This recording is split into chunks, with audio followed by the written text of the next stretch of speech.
Hey, this is the Average Fellas podcast. I hope you got your coffee ready. Let's talk some business. I had a vision of success and where I wanted to be. And I had never owned my own business. I had never worked for myself. And when I was ready, I told him, I'm sorry I have to leave your company, but I need to start my own dream, Because it's a business. We're a business too. Right. Like, invest in yourself. Don't just. I mean, they replaced the refrigerator with like one of those fancy coffee makers.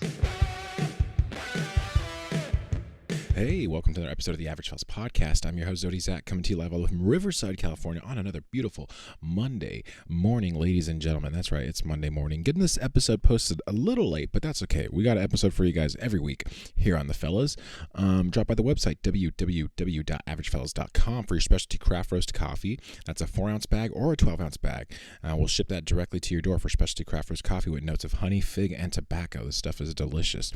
Hey, if you need a graphic or a website, check out our portfolio online, www.averagefellas.com. I built that website myself. I build websites for small businesses, nonprofits, independent artists. If you need a website that has a way to showcase your business, your services, your talents, let me know. Let me help you out with that. That's what I do.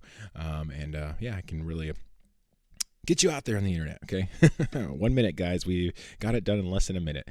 So today's episode is a continuation of the topic that we've been talking about, and that's web presence, web traffic. We've been having these Monday morning chats with a couple of the guys, Mark and Daniel. But today's episode is a continuation of a conversation that I had with my friend Daniel in October of last year, I believe.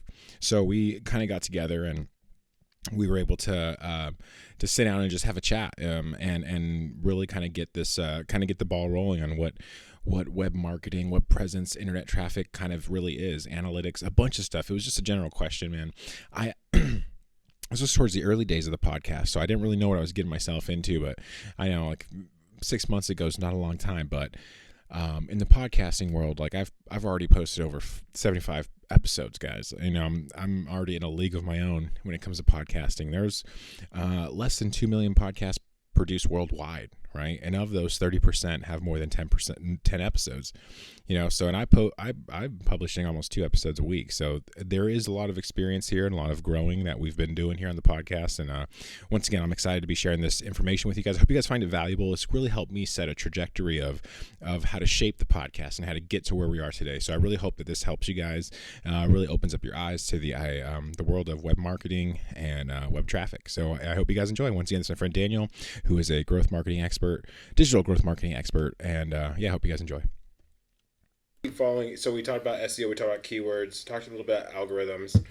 Can you elaborate on Facebook and Instagram analytics as far as like maybe highlight things that like I should be aware of as far as like, because I barely look at my Facebook analytics or my Instagram. I don't know how to interpret those. I'm not sure if is there another third party program or like software I should use to look at that information? Yeah, I will say, when I think about what Facebook is, I like the word social media doesn't even like enter what I think about. Really? No, Facebook is a super powerful ads platform with fantastic analytics. Yeah. Like in my life, that's what Facebook is, which is partly why I don't use it, but also like people have fun on social media. I shouldn't be such a bitch. And Facebook owns Instagram. Oh, so yeah, right, exactly, so you can stack those really easily. I do think, I mean, they're super potent just on their own, but I think without taking your whole ecosystem into account, like every social thing, and even your website, it is helpful to have one of those hubs. Hootsuite is the one I like, but it's expensive. So later.com is one I'm personally just starting to use. Mm-hmm. It's great for scheduling. Great for analytics. It's not so much for like the organic stuff you want to be doing, like interacting with other brands or with people. But if you want to be like, oh, this is my month in social and spend like a couple hours one day and schedule everything out.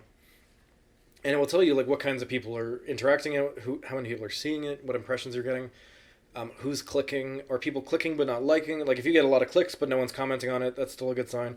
If no one's doing either of those, or what is succeeding and what isn't succeeding. Right. So having one of those centralized platforms is really helpful. That way you can just get a nice broad snapshot of what you're doing on social. So I do recommend those pretty strongly, especially if you're going to be doing like a big, if social is going to be a big thing. And I think with what you're doing, yes. Yeah. and it seems like I'm not on Instagram, but just kind of gauging the different platforms you're on. Instagram is one of the ones doing well for you. Yeah. So I think if you kind of pick one and really start sort of pushing into it, you need to schedule everything out so it's also on the others. But then kind of just follow, like, what is like a big, like, maybe month-long push look like on Instagram. And if it's successful on Instagram, it's successful other places. So I do think just having that data is ultimately beneficial. Right. Sometimes, I think the joke I've made with other people that also do data stuff like this is like, ask me again in 3 months. Is like, it's you need like a month of data to get something. Right. But in that time, like, at least for websites and stuff, you have to like clean up the data. Like, what is spam traffic? What's bullshit? What is like? So you have to get the data to be clean so you can actually use it and interpret it correctly. Right. And that itself can be a challenge. But that's for more website-based stuff. That might not be as applicable here. Well, no, I think it is because when I look at my total downloads, right, I just reached over 700 downloads in 3 months, right? So I've gone 3 months, just past 3 months, reached 700 downloads.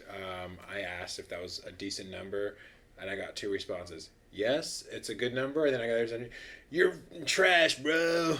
Your podcast is, bro. And I was like, oh, thanks, man.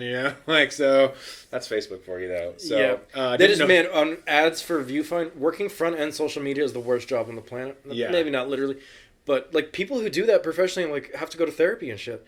I would drop an ad, and then in the morning there'd be a race war on it, and it would be like, somehow someone said something, and now we've got like every fucking racial slur on the planet. Like, one troll sets off a couple other people, and it's dude, tell me about it. Man. It can be miserable. Yeah, I get. So you do open yourself up to that when you deal with social media. Well, I deal with that on Facebook all the time with my posts, dude. I get all controversial and stuff. Yeah, being a brown person, Oh God. Anyways, I'm gonna keep moving forward from that. So. I don't know, like, I'm trying to find people to partner with on a level of, like, I can tell a story, right? I can get a story out of you. I can ask the right questions. Can you, like, how, I don't know if there is value in that. Like, do you see value in that, trading that sort of, like, maybe digital marketing space with other creators and stuff? Yeah, for me, absolutely. I do think you do end up in this one kind of place where there's everyone, whoever is going to spend money or do any partnership stuff with anyone else, always wants like a hard, fast answer. Like, oh, if I come on Average Fellows podcast, what's my return on investment? Yeah. What's the ROI, man? Let me check my key performance indicators. Yeah. So judging by my KPI, the ROI is bullshit. So that kind of stuff. Is there too many fucking acronyms in this industry is another thing. Yeah. So when people are like, oh, what's this? And I'm like, I don't fucking know. The ROI. Return on investment, that's what that is? Yeah, ROI. That's what ROI means? Yeah. Dude, I watch a bunch of like YouTube and I watch a bunch of YouTube entrepreneurial videos, right? Yeah. Well, I watch them because like I posted an ad and it was me mocking Ty Lopez. Okay. You remember Ty Lopez's ad where he's just like, knowledge, and he's in my garage here with all these books. No. You don't remember this ad? No. Oh my god. So this guy's basically rented a house in like the Hollywood Hills and there's like a Ferrari in his garage. Actually, I don't even know if it's a house. I think it's just a storage container because it's just a long garage that puts 2 cars back to back. I mean, like, you don't buy a garage that does it. You put a garage with 2 cars side to side, right? Yeah. So I don't know. I don't think it was his real place, but it was just a bunch of books on the wall and 2 Ferraris in the garage. And he's like, knowledge. You know what I like more than money? Knowledge. And he's like, I read a book a day, and like he goes to his okay, that sounds familiar. And he's like, I'll buy my product, buy my marketing strategy, and blah, blah, blah, whatever, right? Yeah. So I was like, I'm gonna spoof this guy's thing, and I did it myself. Where I'm just like, here on the Average Fellows podcast, like, you know how I watched Ty Lopez video, 100 times and extracted the secrets of web marketing based upon his ad, and here I am now doing this Average Fellows podcast ad for you, kind of like it's the Average Fellows knockoff sort of version of it. Exactly. So, anyways, that ad didn't do too well, but I thought it was comedic gold, though. Yeah, which is It was that one child that you do the A/B test with, right? Yeah, and you're like, baby you love. like that one. Yeah, the baby you love is the one that nobody loves. Yeah, shit. What has the world done to you, my child? But yeah, so I think trying to go back and answer the question, there's absolutely value in it, but what people will want is a very quantified value, which for the most part, until you get to a certain level, it just doesn't exist. Like, Yeah. it's always a risk. Like, yeah, anytime I've worked with PR agencies or I've done work, people are like, oh, well, we're gonna give you, $10,000. Like, what does that get us? And it's like, oh, we'll fucking see. We'll see. Yeah. Judging by all this data, it should get you this. Yeah. Because it is just a function. So it's like, we know it costs this much to get impressions, and for each impression, we get a click. So now you're working through the funnel, right? Yeah. So it's like, oh, we spend $100 to get 1,000 impressions, and out of those, 10 people click, and out of those 10 people, one person buys. Or in this case, one person takes the relevant action, which in this case would be downloading or subscribing, I suppose. Right, exactly, yes. So the good thing is, your barrier to entry for like the final bit of the funnel really isn't. No one's being separated from their Exactly. money. You're right. not in anyone's wallet, No. which is good. Yeah. But you are competing for people's attention, which has become a commodity now more than ever. Yes. So That's like, very true. people can literally spend their time doing almost anything. I mean, literally anything. They could eat delicious food. They could watch like a movie they've seen 100 times on Netflix. They could, go for a jog. Fuck those people. But, I know. It's so strange because I think about that. I'm like, people have plenty of other things to do than listen to me, or even just care. Just even care to even subscribe, right? Like, but the thing is though, is like, what I realize is that community is what people ultimately kind of want. Yeah. So even if there's a way to build a community, for me, I think that's the ultimate goal, because it gets rid of that. Like, in a community, you don't need all their attention. Yeah. They find it through the interaction with people, right? So that's hopefully what my goal is with the podcast, is to build community around like my listeners. Yeah. So people that participate on my show already, like, they're returning guests. Mm-hmm. People that are, that I want to bring on the show, or people that are like future people that I interview. Like, I don't want them just to be a guest. I want them to participate with the community. Yeah. Absolutely. So I think like you said, like that kind of goes back to that. So I don't know. These are just thoughts out. These are my notes. So I don't know if I'll publish this. So if you do get to hear this will be that bonus content. Well, and that's another thing. I mean, I don't know if it's common for podcasts. I see it a lot on YouTube. Is like Patreon and shit. Yeah. Which is an interesting website. But even if you get a couple people, like, once you're, I think, a little larger, maybe once you're in like kind of thousands instead of hundreds, maybe it's something to consider. And like, leaving some things on the editing room floor, and giving people those treats, that exclusivity. Yeah, exactly. Yeah. People, because eventually, I mean, the reason I'll watch any talking head stuff on the internet is because I identify either with the people, or the content is good, or at a certain point, I'm there for it. Yeah. Which a long time I wasn't. The first person I ever met who like would watch YouTube videos was Tubby. And Tubby would like watch people talking about shit, or comedy stuff, and I'm like, "Why? What are you doing?" Yeah. He's like, "I'm just watching people do shit." Or Philip DeFranco, the first guy. And that always blew my mind. And now years later, I will never put a movie on Netflix.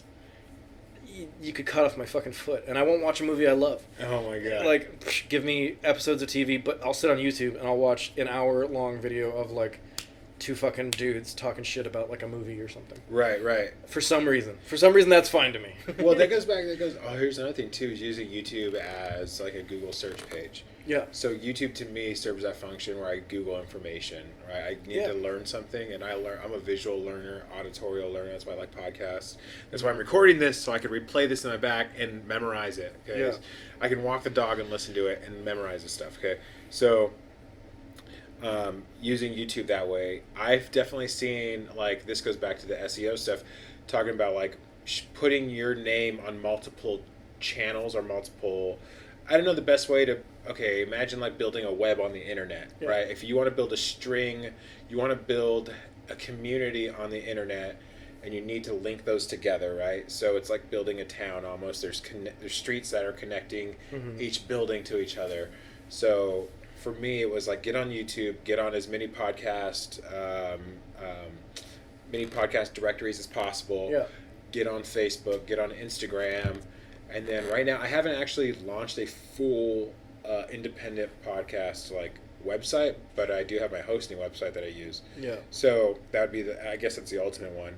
What is it like? What is it about that function about like diversifying and putting your name on multiple, I guess, channels and platforms that? How does that work in Google Analytics or as far as like algorithms are concerned? That's actually a great question. For me, I'd say the simple answer is that it meets your users wherever they are, and there's no barrier to entry. Is like if someone's taking a shit, like, and when they're taking a shit, they go on YouTube. Yeah, like they might find versus a website, or like maybe they're on Facebook, maybe they're on Instagram. So that would be my general answer is like, what is the person on the toilet looking at? Yeah. And everyone might be on a different platform. Right. So you're appealing to everyone on every toilet. Right. Which is a weird way to think about it, but it's sort of where my head goes. In terms of sort of the analytics sphere and how Google will handle that, the more things, like say you had, centralized website, averagefellowspodcast.com. I think now you're on a Podbean.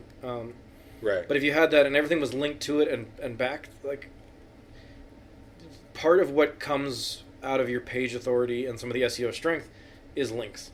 So links that are in between the site so that the site is well wired, but also outbound links, so you linking to other sites, and inbound links, other sites linking to you. Yeah. And if you have a bunch of janky like porn sites, if the only average fella's links sending back to the thing are on like Pornhub comments. It actually probably has good authority, so maybe that's a bad example. But if they're just on like random shit, like things and blogs that aren't important, they'll still be worth something, but it won't really hurt you. But the more like positive stuff from like large, well vetted organizations that Google already understands, the better. Right. So like if I was like working like on my podcast, I want to feature nonprofits and small businesses, right? Mm-hmm. If they have their own website and I drop links on my website connecting my podcast website to their nonprofit or to their business, that would create that traffic they're talking about, those outbound links. Well, that would be yeah. But what you want is a good diversity of outbound and inbound. Right. So you'd also want on their page a link back to you. A link back to me. Because Okay. if otherwise, then you could just link out to all the the Wall Street Journal and New York Times and Google's not going to be like, oh, you got me.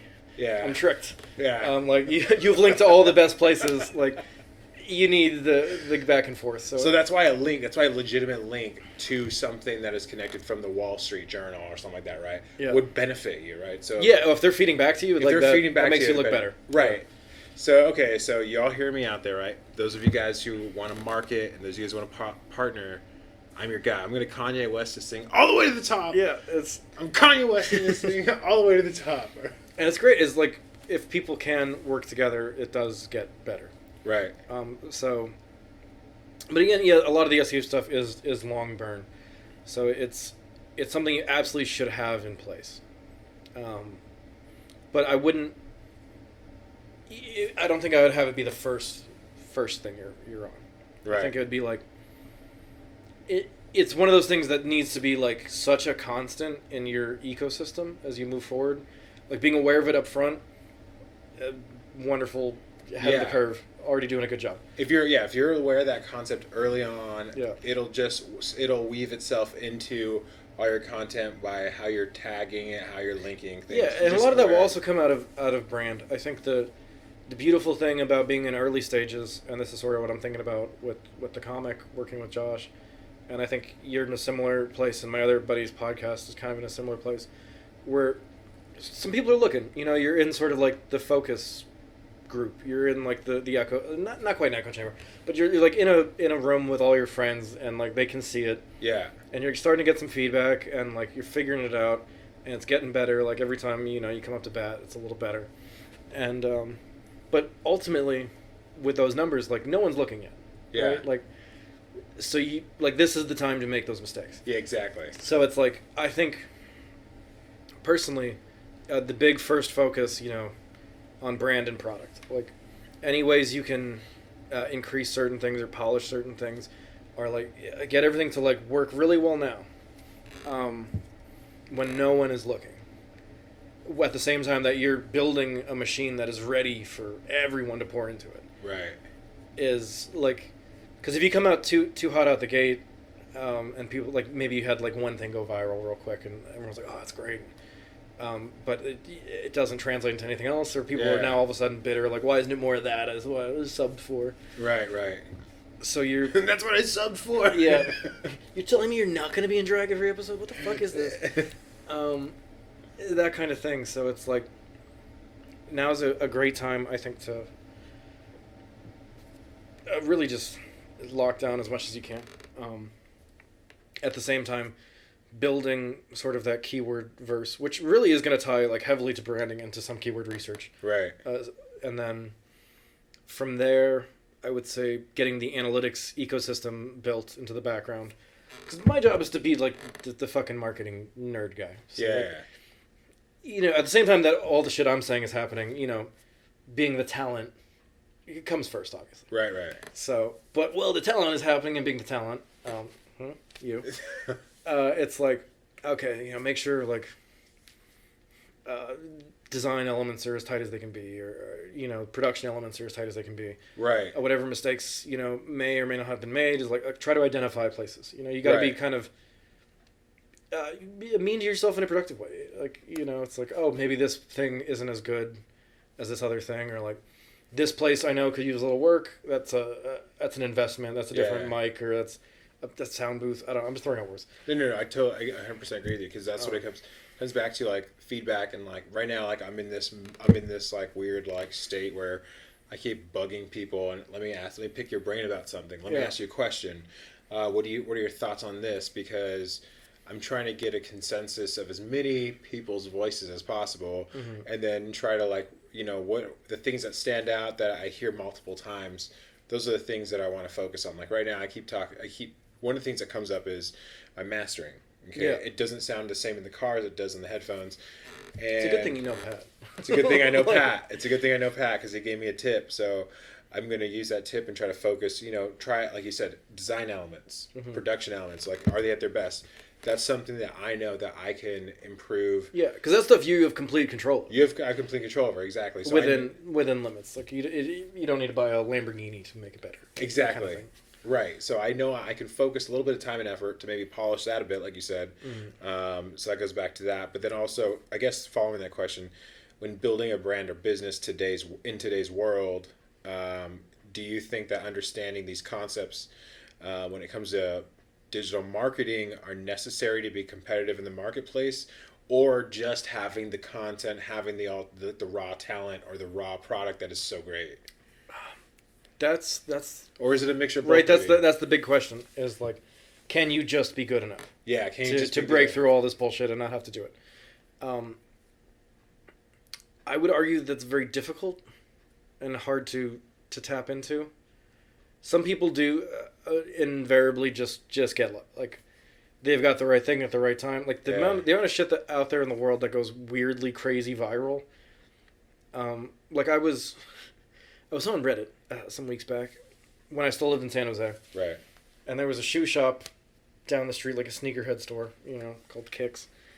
And I saw some GIF on Reddit of someone dropping a watermelon off of a sign onto this really obese guy's nuts in front of that. And I was like, ooh, San Jose repping. Wow. And I didn't know who that guy was, and I showed it to Alex. I was like, have you seen this shit? Like, this is right down the street.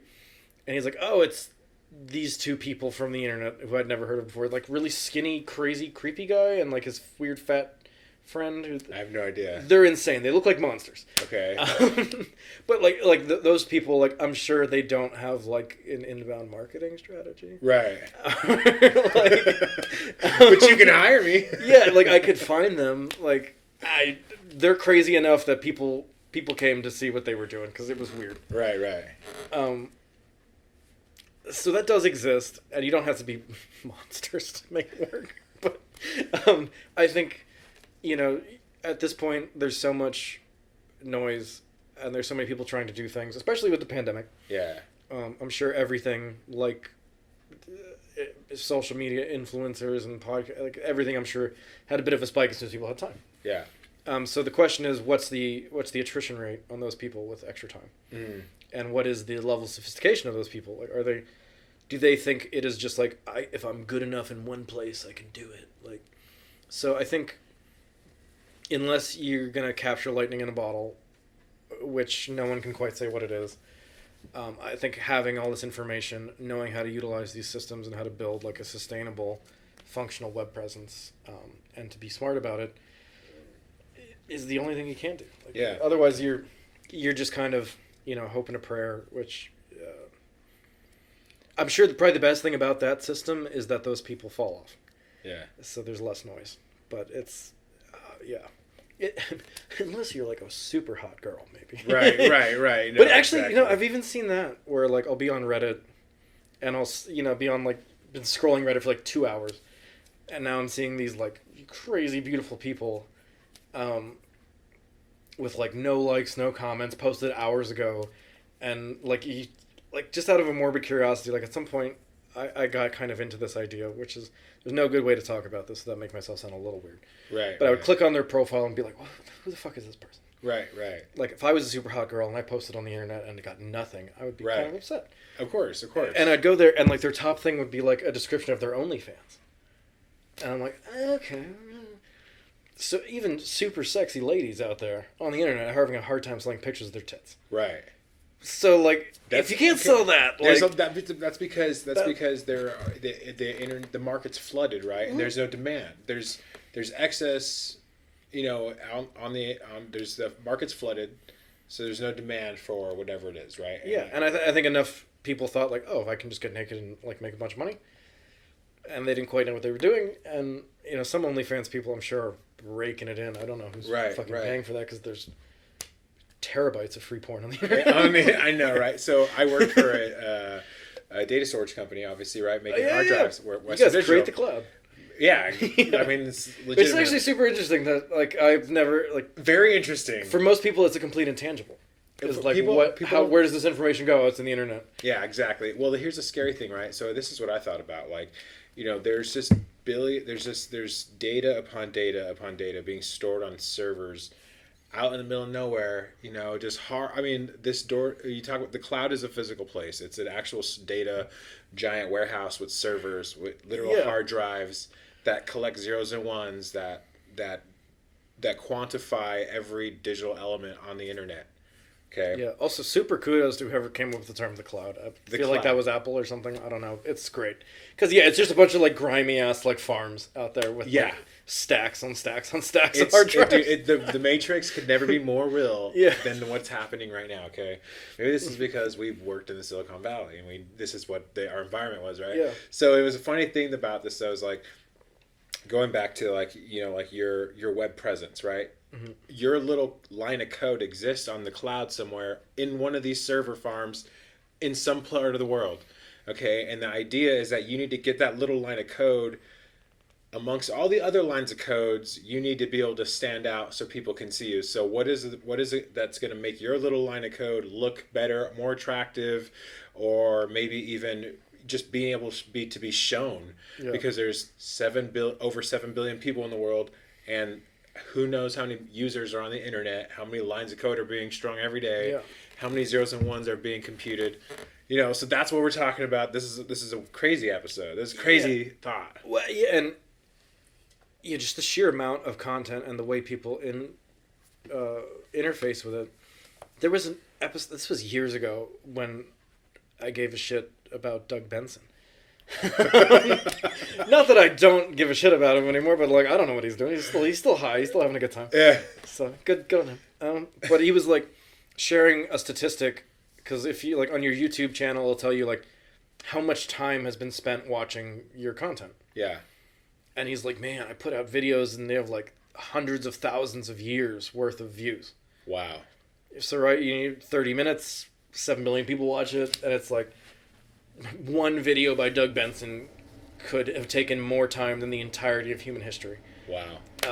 It's interesting to like. I mean, that's definitely like a high thought. That's like a. Oh no, but think about stacking that information upon itself, and you talk about like actual space, right? So working for a hard drive company. Oh, because there is a literal the little space that you're dealing information with. Has like a weight. It does. Okay, so like so I was working at a hard drive company, and the thing is that we were working on the read and write head, right? Yeah. The read and write head literally moves code zeros and ones. Okay, that's all its job is to do, is to read and write zeros and ones.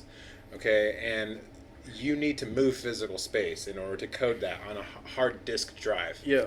So it's a little bit different, and so that's kind of the thing is like that data is actually being stored somewhere. It's actually being written on something. Yeah. And it's like we're storing these physical like things up, right? So eventually like the memory has to get smaller, like we have to quantify things even smaller in order to store larger amounts of data. So this conversation about like talking about marketing and being out there on the internet, there are like strategies, advantages that like because of that reason, the sheer amount of just data that is out there. Yeah, so with all of that comes, Google's proprietary brilliant method of indexing. Yes. Which is what SEO really is. Right. Search engine optimization is all about how Google indexes your website. And because Google is, Skynet, like them doing it is huge. Like if that's how, it's a verb. It's completely in the zeitgeist. Like even when we were referencing looking something up on YouTube, we both said Googling. Yeah. Like I'll Google it on YouTube. Like that sounds like a 40. Like that sounds like a boomer ass statement. Gosh, that's scary. Gen Z already has opinions about millennials, Zach. Fuck. Oh my gosh, man. So without getting too bogged down, that stuff is real heady.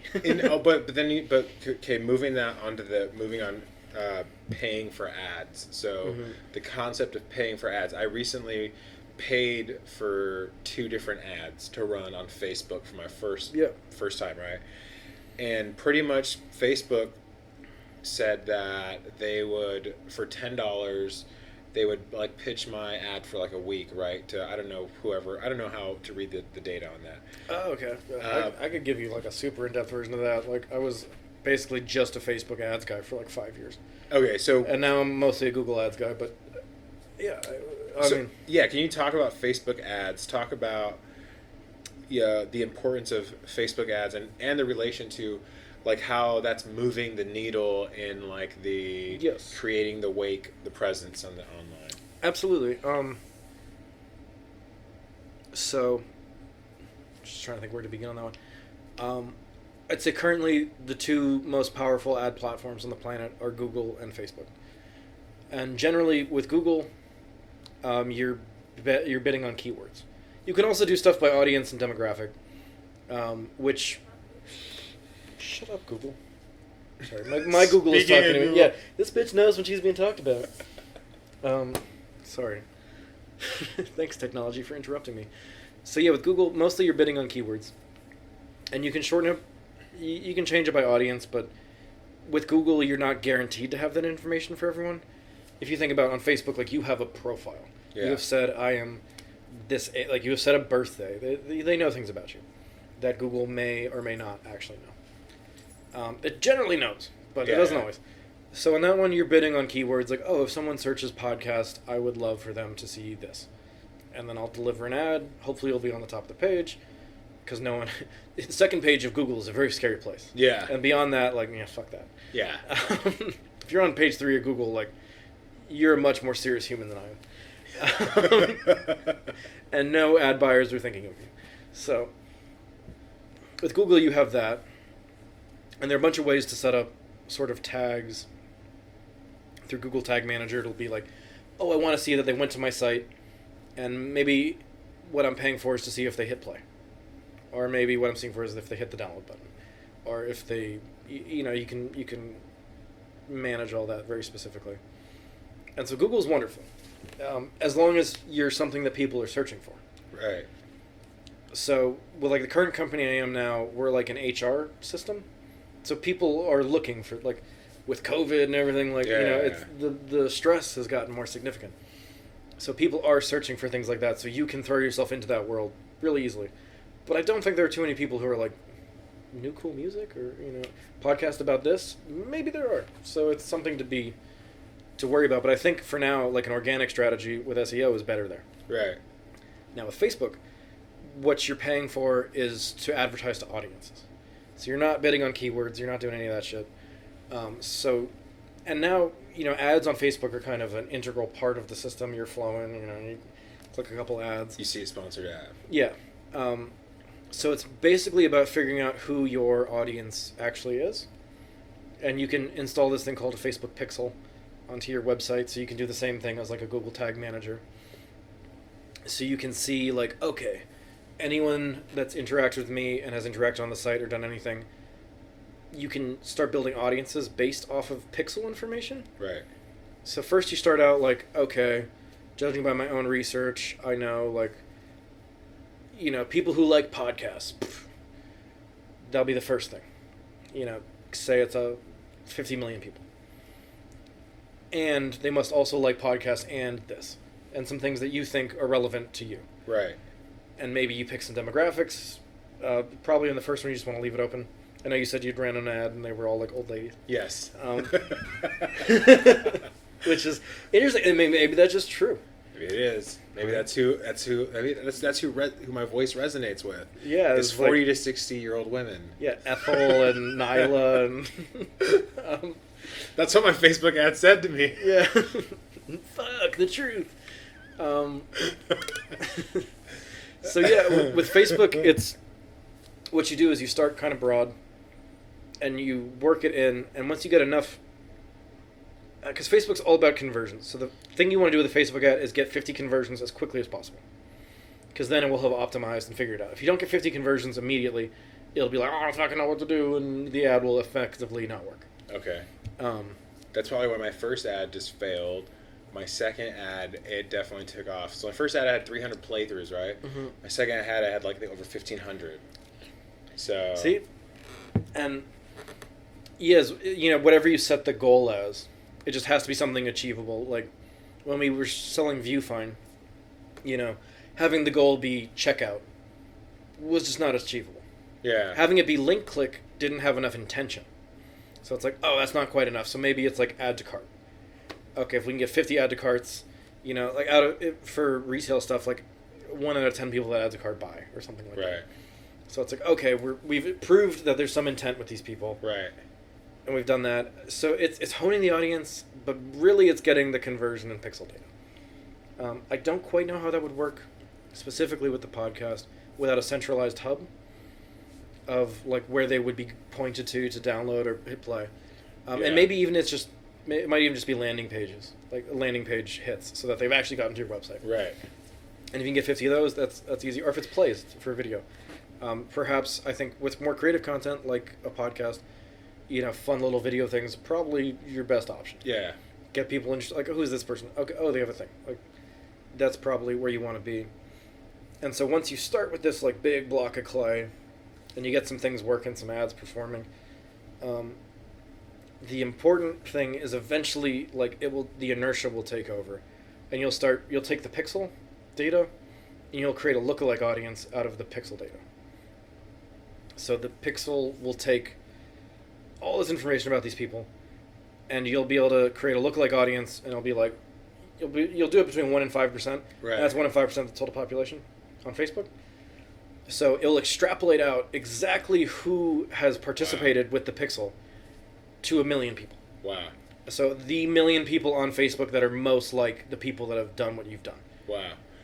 And you could do it to 5 million people. Like you can, like all of a sudden, like once you've gotten the good data in, and you've done the hard work of like really honing it. Yeah. At that point, it takes care of itself. So the reason why this is important, the reason how this is a reason why you said Facebook is the greatest like ad, like it's definitely number 2. Probably number 2, like whatever. I mean, I'm giving it to Google. One of the most powerful Facebook might be strong platforms ever, right? And the reason being is because in order for you to get onto Facebook, you have to give your age, you have to give your, you know, your sex or whatever. You know, you have to create this character profile, right?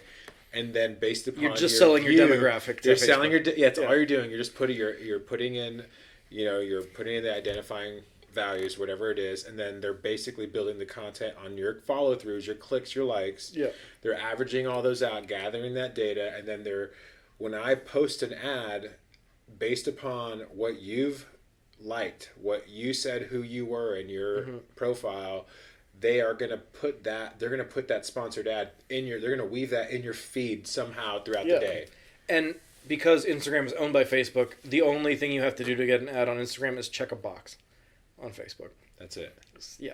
So you The get- rest of it immediate. It's all integrated. Yeah. So I've known people who like, oh, don't go on Facebook, it's evil, and they have Instagram. And I'm like, you lying fuck. Yeah, no, I'm definitely it is a little scary though, because I'm just like, there's so much facial recognition technology out there now. Oh yeah, as a private citizen, I'm very concerned about these things. Yeah, totally. But as a professional marketer, I'm very excited by them. It's like literally the Empire, dude. Like it's it's Skynet for you sure. know, okay, like at the end of the new trilogy, like you discover that the rebels and the Empire both are buying ships from the same supplier.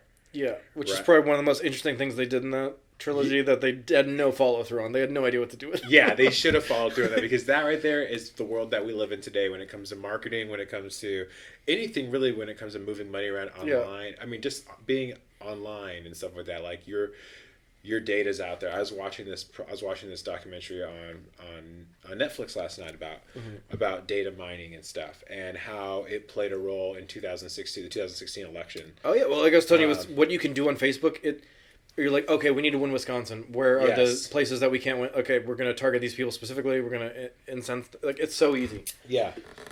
So it's crazy so that's what I'm saying. Like, if big businesses can use this to hawk their products, if I have a great idea and my great idea just needs to cut through the noise to get in front of so many, people, and, get to a snowball level where, like you talked about, like you get to that snowball level where it'll eventually take care of itself. Or if my product fades off into oblivion, but I hit that 100,000, buyer mark on that, right? Yeah. 100,000 people need to buy one thing from you, right? That's not impossible to achieve on the internet. No.